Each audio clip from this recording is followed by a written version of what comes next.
putting his latest op-ed out just moments ago, How Things Could Go Very Wrong in America. Ed writes, in part, the key is to view these images through the lens of reality television. Mr. Trump wants Americans to believe the White House is threatened by domestic terrorists, arsonists, thugs, looters, and killers.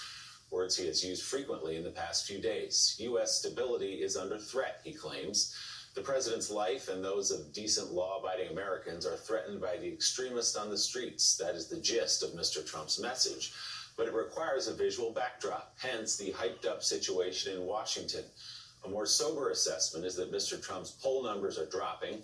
He is faced with the triple cocktail of a badly managed pandemic, the worst economic contraction since the Great Depression, and an inability to quell the legitimate anger behind America's demonstrations. These are the actions and inactions of someone with little interest in governing. But Mr. Trump does have a burning desire to be reelected, faced with a choice between sabotaging American democracy or a future spent in and out of courtrooms. I have no doubt where Mr. Trump's instincts would lie. It would be up to others to stop him. So, Ed, things could go very wrong in America. We've heard warnings already this morning from former generals and admirals in the military that they are beginning to go wrong. What do you see as the next step if things continue in this direction?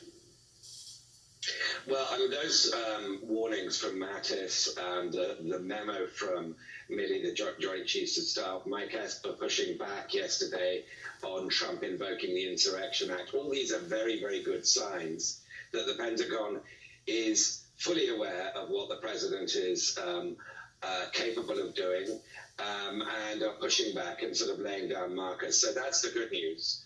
The bad news is also good news, which is that Trump's polls are cratering.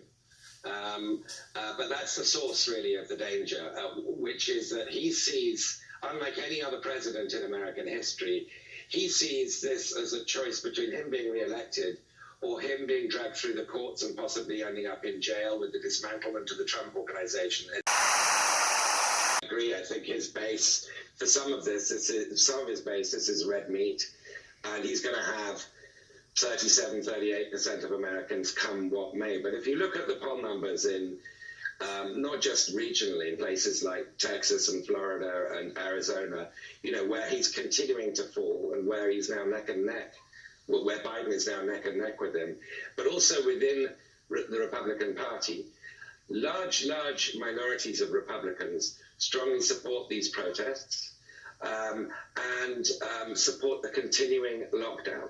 Now, these go directly against two things that Trump is really pushing for: the lifting of the lockdown and the racial polarization, the sort of panic element of these mostly peaceful protests.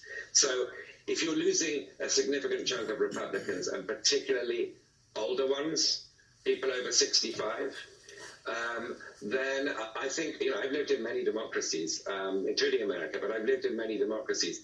I know a dying administration when I see one.